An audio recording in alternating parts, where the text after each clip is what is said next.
Welcome, everybody, back to Late Night Snacks. If you are here because you Hola. noticed that we are discussing The Stand, but we are going to be telling you 20 things you probably, maybe, depending on who you are, did not know about The Stand. And I am one of your hosts, Irish Melly, along with, which way are you? Wait, no, this way. Oh, the other way. Guy. There you go. How are you this evening? I'm good. How are you, my darling? I'm gonna try this. Hold on. I'm backstage. I'm trying the phone. See, I want to see the camera difference between the phone and my computer. So put her up there. See what she's doing here. I'm backstage on the other one. I don't see it yet. Oh wait, sorry. Wait, hold on. The other guy. There's that guy. The other guy. The other guy. I love it. Mute one of them. Stutter. Yeah, I'm muting this one. Yeah, I'm muting this one. Did you put it up there? I didn't go up there. Oh, there we go. I didn't go up there. Oh, there we go. What do you think? What do you think?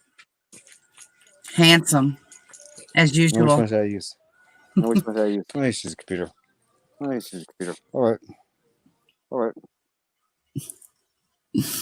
Okay. All right. Well, with that, we've tested the technology.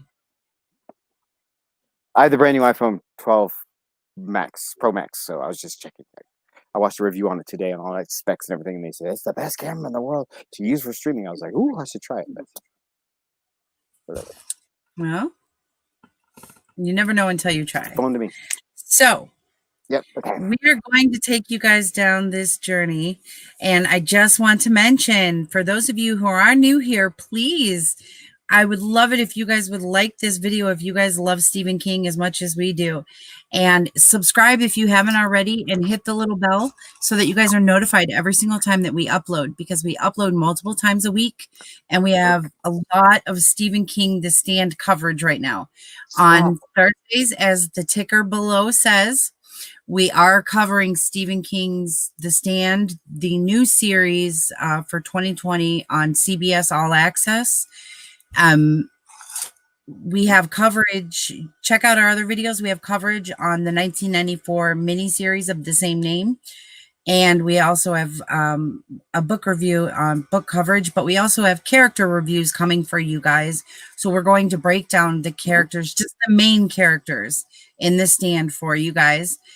So look for those. So definitely hit the bell so that you know when those pop up.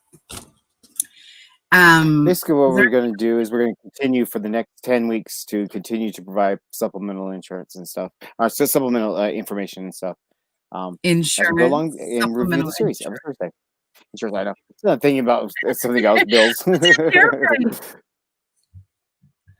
Right. Well, what are you doing, Nika?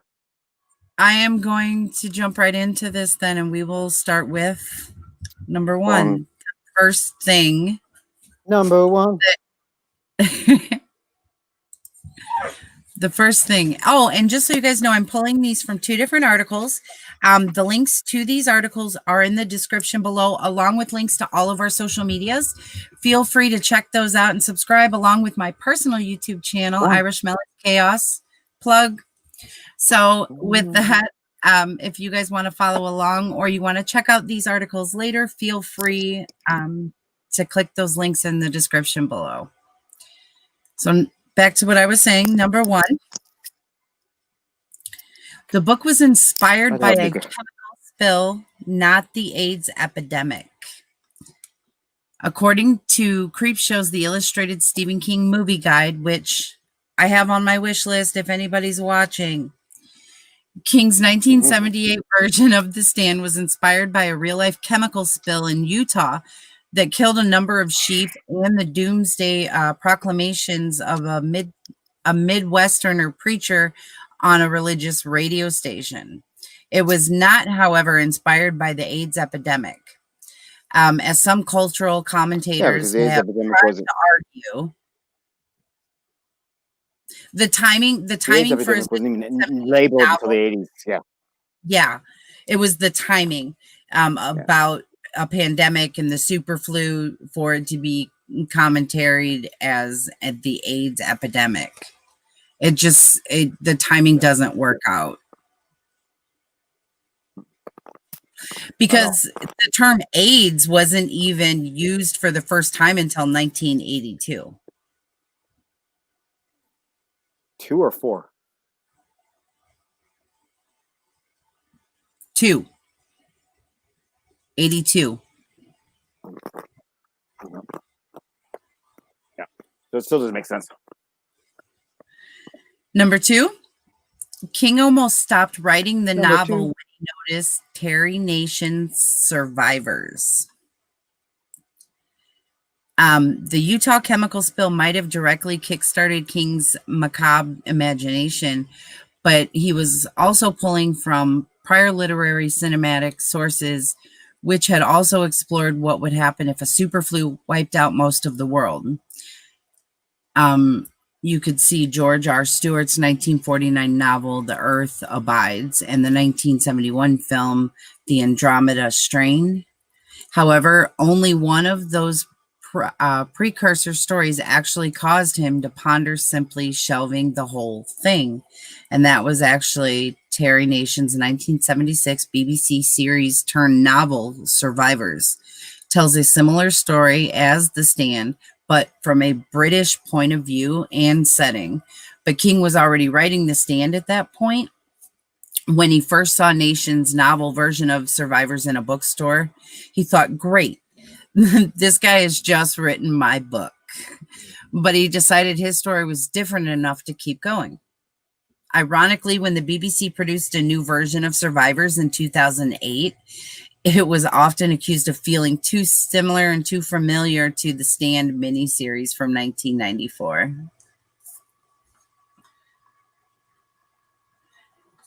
Number 3,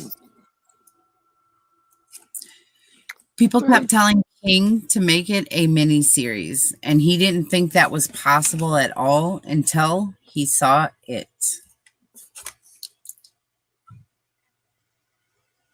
Really? Wow. Yeah.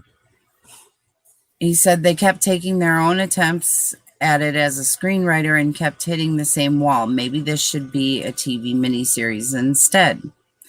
And he said, people have told me that The Stand would make a great TV miniseries, but I just can't see the end of the world being brought to you by mouthwash. King told Fangoria as he explained for his reluctance. What a difference streaming made. Yeah, and he was saying ABC's miniseries treatment of it in 1990 is what changed his mind and convinced him, because he said the miniseries format had grown up. It grew up. You know what I mean? Mm-hmm. After it had really grown. It was a grown up format. It wasn't just the fly-by-night love stories that you would hear, or the teens in trouble and things, which I loved those stories too, because that was one of my things where, my mom would let me stay up on Monday nights to watch like the ABC Monday night movies starring like Candace Cameron or something at the time. You know what I mean? Mm-hmm. So, and so that's what people thought of when they thought of the miniseries or ABC's movies and things like that. So after it, that kind of changed the whole game for ABC in general, because they were always, the safe company, because it's owned by Disney. Yeah. Number 4, George Romero was not even offered the job. Despite his decade-long attachment to the project, when The Stand finally got the green light at ABC, George Romero was never even offered the directing job. It was hardly a new twist of fate for him, since he ended the 80s with more unproduced Romero King screenplays than produced. And after severing business ties with producer Richard Rubinstein, he often found himself on the outside of old deals like Pet Sematary. So that's kind of sad. And then we know obviously it wasn't directed by Romero as it was directed by Mick Garris, who would become famous in the Stephen King world. He was also the director of Stephen King's Sleepwalkers. He did The Stand. He's done a few other things too. Number 5. It was a thick script.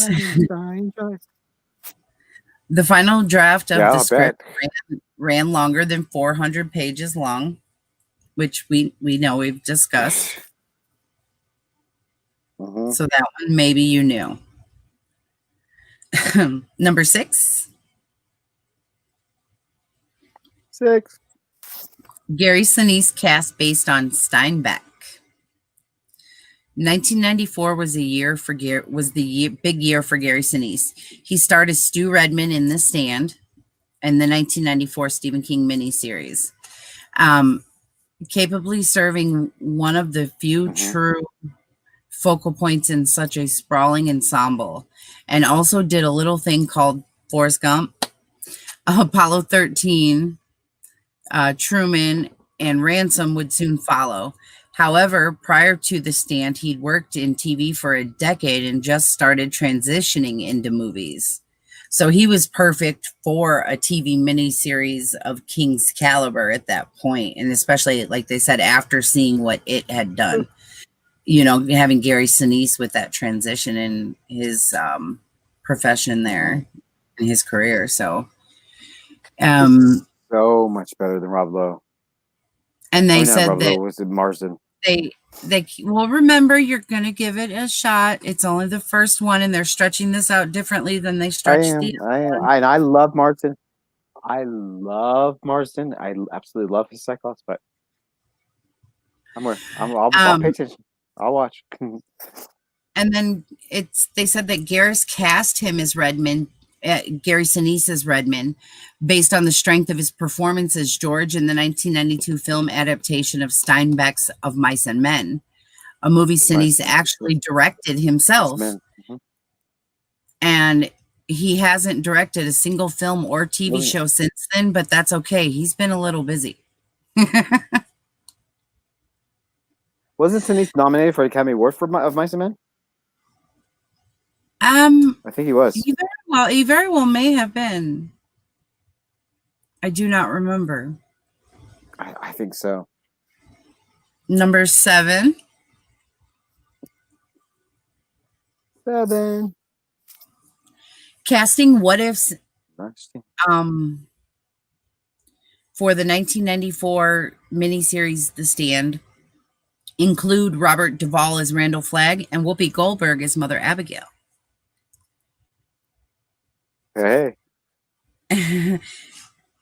And it says King's version of Randall Flagg was meant to resemble Robert Duvall, who was actually attached at one point during the development hell of the 80s. When the miniseries rolled around, the part was offered to Jeff Goldblum, Willem Dafoe, and Christopher Walken, and they all passed, leaving the role to go to Jamie Sheridan. Good. Jamie Sheridan was famous at the time. Do you remember what he was famous for at the time? He played Luke Perry's philandering dad on 90210. It wasn't an entirely popular casting choice. And on the DVD commentary, for example, King muses that with the mullet they gave Sheridan, it comes off like a satanic Fabio. Randall Flagg considerations were other considerations were James Woods, Lance Hendrickson, and David Bowie. David Bowie would have been great as Randall Flagg. Oh my God, could you imagine? They were. That would have been perfect. It was big back then, especially at that time period. Oh man. Yeah. And then standing opposite of Sheridan's Flagg is Ruby Dee and her version of Mother Abigail, the 108-year-old spiritual leader who loves looking out over her cornfield and imparting vague proclamations to the many plague survivors coming to her in a vision. According to Stephen King Films Fact, the role was originally offered to Whoopi Goldberg, who ended up having to back out of the project due to scheduling. She missed out on getting to sit for hours in the makeup chair since the effects team laid one, what did it say? Oh, they laid enough prosthetics and makeup to age Ruby Dee up by over 40 years. And we saw that. Like, you could almost not recognize Ruby Dee. Yeah, well, Ruby got a shot. And I'll come back to that a little bit later, another little tidbit with the Whoopi casting. So remember about that one for later. Number 8. It was truly mammoth TV production by the standards. It was truly like a huge, grand production by TV standards at the time. The 1994 miniseries. Mm-hmm. Yep. It still sucked. It says the 5-month shoot began in Utah in February 1993 and ultimately traveled to 6 states and 95 locations, including Las Vegas, New York, and a gun quit. I think I said it right. Maine. That's in Maine. The lofty $28 million budget was split between ABC and Laurel Entertainment, a subsidiary of Spelling Entertainment Group, which raised the funds primarily through foreign sales. A lot of the money simply had to go toward paying the 125 actors with speaking roles and more than 600 extras. So for that to be the parent company is Spelling Entertainment Group, which would explain why Jamie Sheridan was even brought up as an option for Randall Flagg and why he got the role, because 90210 was a Spelling production. Yes. So that makes sense. The big Spelling production of the time. Yeah, which was huge. Obviously, Spelling Productions was huge in the 90s. Well, 90210 was huge in 94. Yeah. Number 9. Playing his dad. 9. Even with all that money and time, the experience of shooting the thing was still asking, so the way they put it, the experience of shooting this film was compared to guerrilla filmmaking. 28 million might seem like a lot of money and time for a TV miniseries, which it was for the time, but considering that they had to fill 6 hours of content, they were constantly, and we're talking again about the 1994 miniseries, they were constantly up against the wall, leaving Garris to characterize much of the work as feeling surprisingly similar to guerrilla filmmaking. Mm-hmm. Wonder what the budget is now. I'm not sure.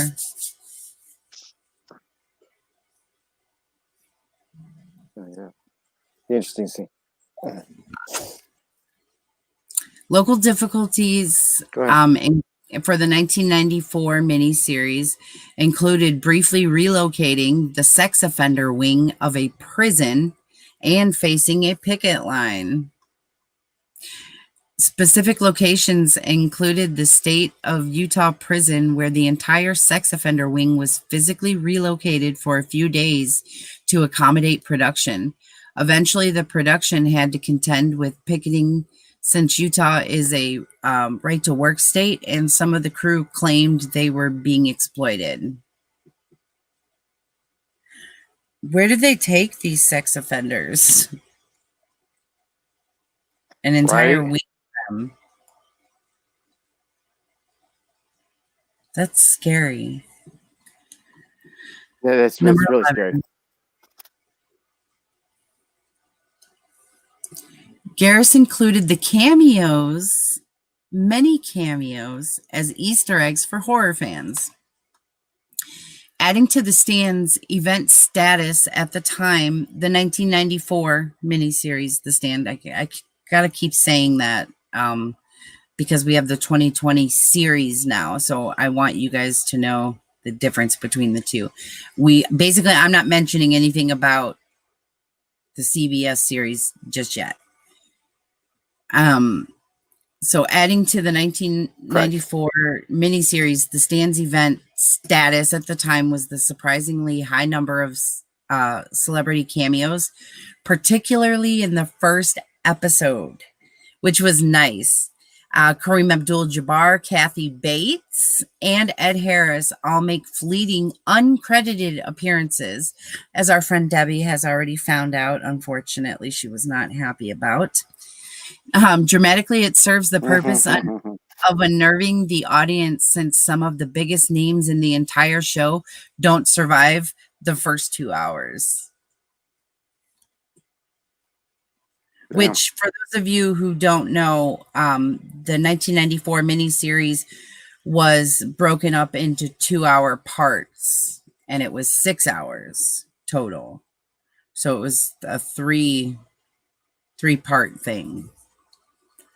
And but they said that, but it's not totally why Garris did it. Like, he didn't kill them off just to be like, ha, I'm killing them off and I'm not even crediting them, but they're still getting paid. They got paid, obviously.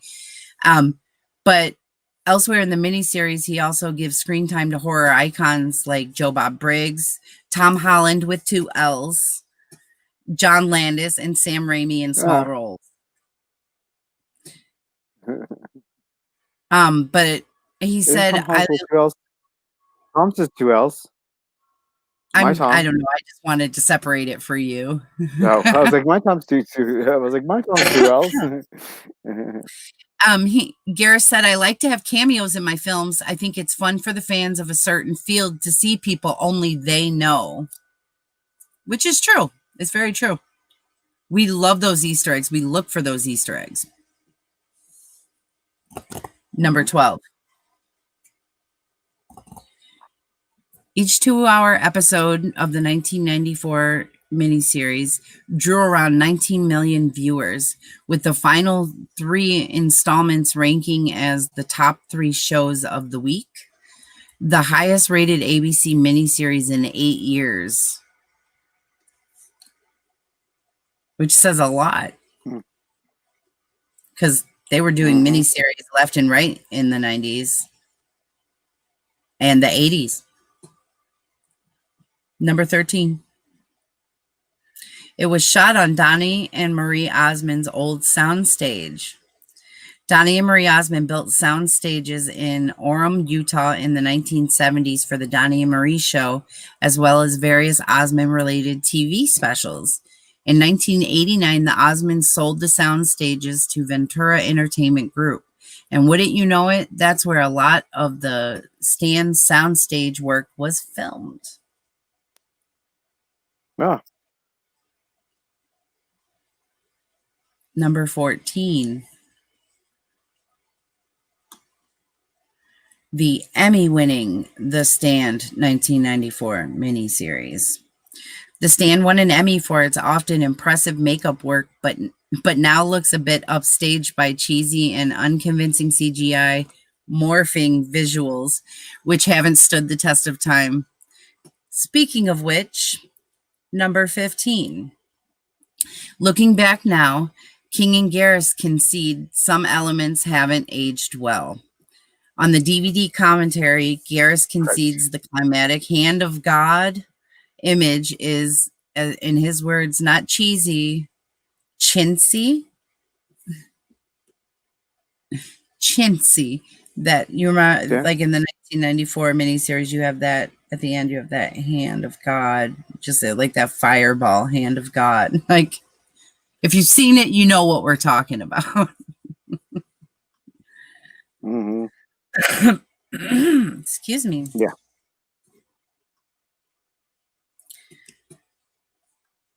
All right, number 16. Big screen stars wouldn't stand for appearing on the small screen of the 1994 miniseries. Any version of The Stand is going to carry a sizable price tag, and to ABC's credit, the network came ready to spend. Garris remembers that ABC initially prioritized production value over star power. They said, let's not worry about getting names in the cast. Stephen King is our star. which is true, but you still want names in your cast. Naturally, that calculus changed as the shoot date drew closer and ratings worries were beginning to kick in. So once pre-production began, it became, it would be great if we could get so-and-so, and not just any old so-and-so would do. ABC was hoping to pack the ensemble with some high-profile actors and actresses, and there was just one problem. In the early 90s, there was still an unofficial but well-policed divide between movie and television stardom. Snobbery is the word you can use, as Gareth says with a knowing laugh. Stephen King's name proved enough to attract some celebrities who might otherwise turn their nose up at television, though. Former Brat Packer Rob Lowe was an enormous fan of the author's work and agreed to play kindly deaf-mute Nick Andros, which I loved. He was amazing. I think I could have done better, but I don't know. Maybe it was me and my Brat Pack obsession and Rob Lowe obsession at the time, so I could be biased in that. But yeah, then ABC worked overtime to recruit other former teen movie icons, like Molly Ringwald as Franny, the young pregnant woman, and her love interest, Stu Redman. Garris found his leading man on the big screen, which we talked about in a small scale period piece. And that's when he went to Sea of Mice and Men to see another actor. Actually, he was there to see someone else, and he said he was great, and he just right then he knew that Gary Sinise had to be in the stand. And he said he was one of the first people to walk up to Gary Sinise and tell him, "You're going to be a movie star." So that's interesting. It's very interesting. 17. The Lincoln Tunnel led to Pittsburgh. One of the novel's standout sequences is a heart-stopping escape from New York via the Lincoln Tunnel. Sounds simple. Well, you just try escaping through a full dark, no stars Lincoln Tunnel overflowing with abandoned cars and dead bodies. That's how Larry Underwood, who played Adam Stork, and Nadine Cross, Larry Underwood was played by Adam Stork, and Nadine Cross, who was played by Laura San Giacomo. They said they had to navigate the 1.5 mile underwater passage, and Garris was tasked for the 1994 miniseries when they did that with making their crossing as heart-stopping as one king described on the page. So I can only imagine, because in that book, the scene takes place in a pitch blackness, and that would have been great if they were doing a 5-minute radio play. He said his challenge was, how can I shoot this scene and convey darkness while still allowing the audience to see it? And the answer came to Garris in a flash of headlights. He said he thought that the batteries of these cars would still have a bit of life in them, so there'd be blinkers and headlights on, but they'd also dim and die during the course of the scene, which could heighten the tension even more. So New York granted permission to film exterior scenes at the actual Lincoln Tunnel, but there was never going to be a real possibility, obviously, that they would be able to film it there. So, right. So the city of Pittsburgh, on the other hand, welcomed the production with open arms and an empty tunnel. Yep. Number 18. Oh, say, can you all sing? Arguably the most striking moment in Garris's 1994 miniseries adaptation of The Stand doesn't feature anything horrific. Midway through the 6-hour runtime, the miniseries takes an extended timeout or so that Stu, Fran, and the rest of the Colorado-located Boulder Free Zone can sing the entirety of the Star-Spangled Banner. And it may sound sentimental, but at that point in the narrative, the sentiment is absolutely earned. Now, there's a country that's starting over with a chance to become true democracy rather than the plutocracy it seems to have become. It's about being a patriot in the truest sense. It allows a patriotism that you don't feel guilty about. It's about something that unites us rather than something that separates us. And it says that, wait, but I know that there was one person missing. So this is kind of a little bonus point. There was one person, because the entire cast was there, basically, and there was one person missing, and that was Moses Gunn. He originally filmed the scene. There was an actor on set, and that was Moses Gunn, who is in the pivotal role of Judge Ferris, and he is a Tony-nominated actor, and it was his first big scene, was the one singing the national anthem with the rest of the ensemble. So this is his big grand entrance into this. And Garris observed on set that the 64-year-old actor wasn't in the best health, and he said he did that scene but was so sick that he couldn't even continue after that.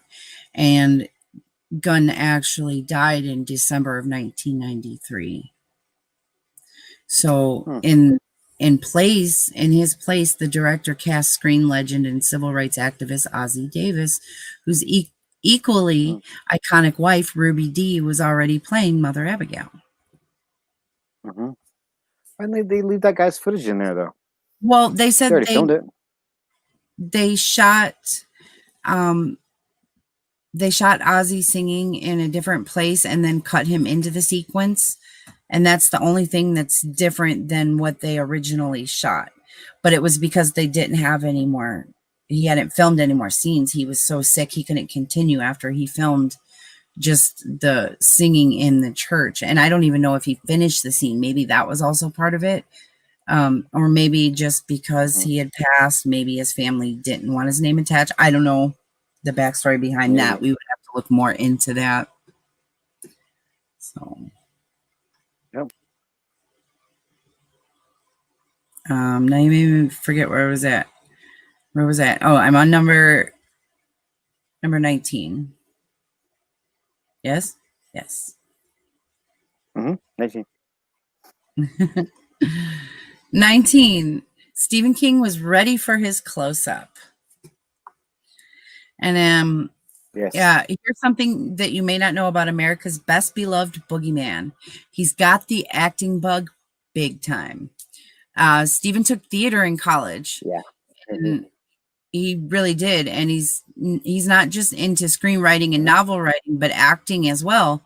The director previously, Garris, previously cast King in a small role in a movie you may have heard of, Sleepwalkers, and knew that he wanted the author to have a slightly larger part in the 1994 miniseries The Stand, as well, meaning doofus Teddy Wyziak.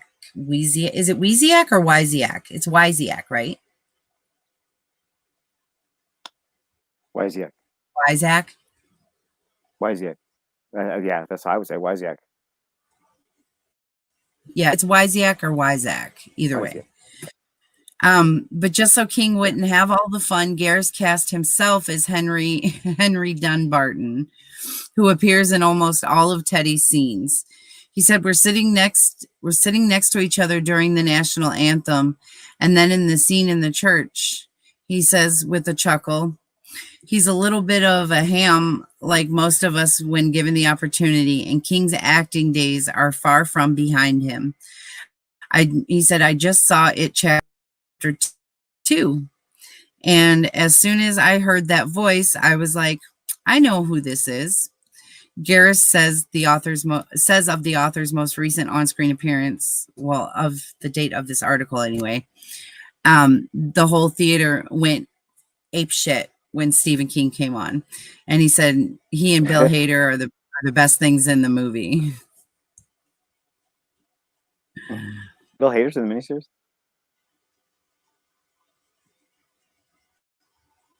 Or It? No. Bill Hader was What are we in talking about? It. Bill Hader. And Yeah, he in said It, when Stephen came on for It Chapter 2, when he appeared in It Chapter 2. Oh, It. Okay. Yeah. Sucked. That was his point. That was his point. You get it? Mhm.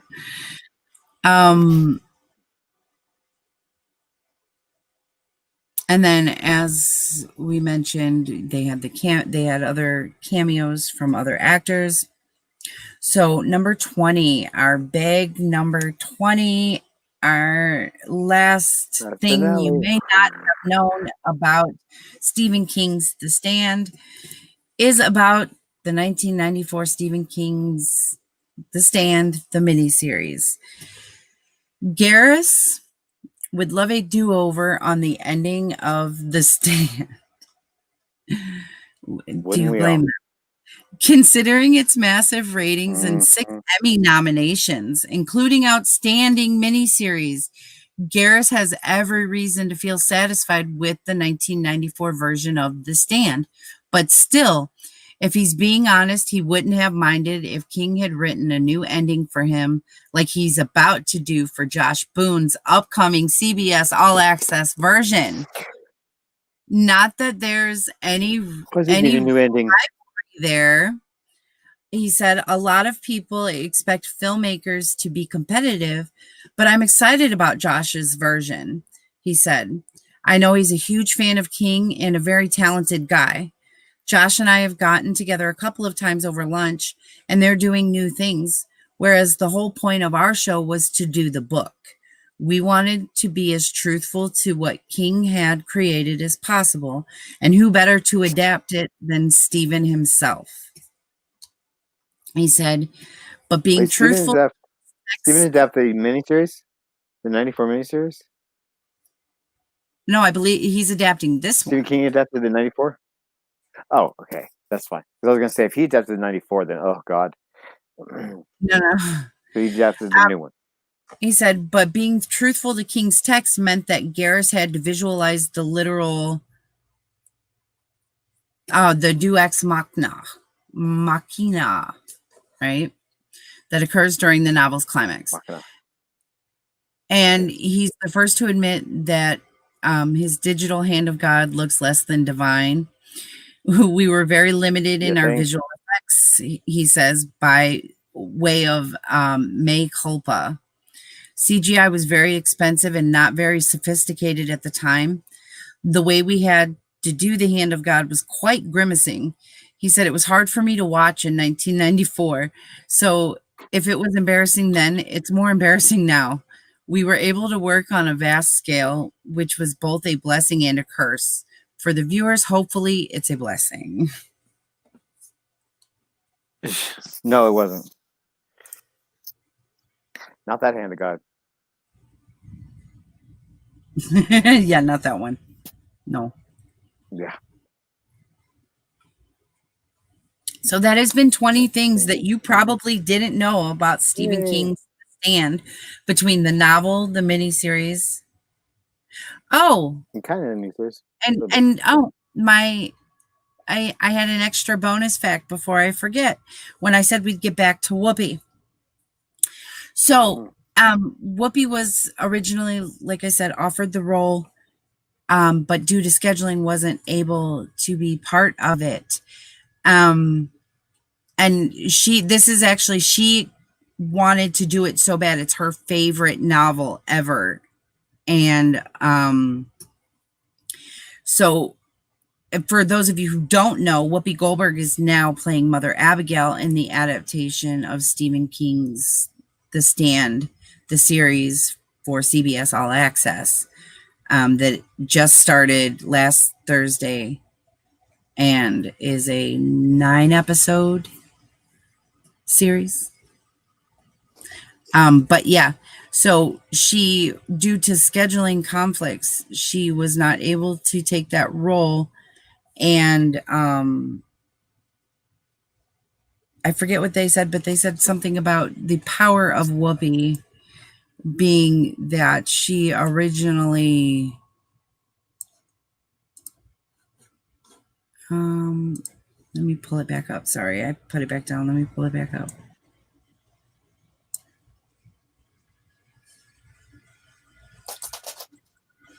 Well, anyway, I can't find it now. But Whoopi's when she was offered the role, she instantly wanted to do it. And then we had the connection with Ruby Dee playing, and then Ruby Dee's husband also then coming into play to replace someone. But actors, it says actors move freely and easily between movies and television these days without any career concerns. And that's best evidenced by the case of a star who got away from Garris, who got away when Garris was making The Stand. He talked about Whoopi Goldberg. I take him out. We talked about Whoopi Goldberg because it's one of her favorite books.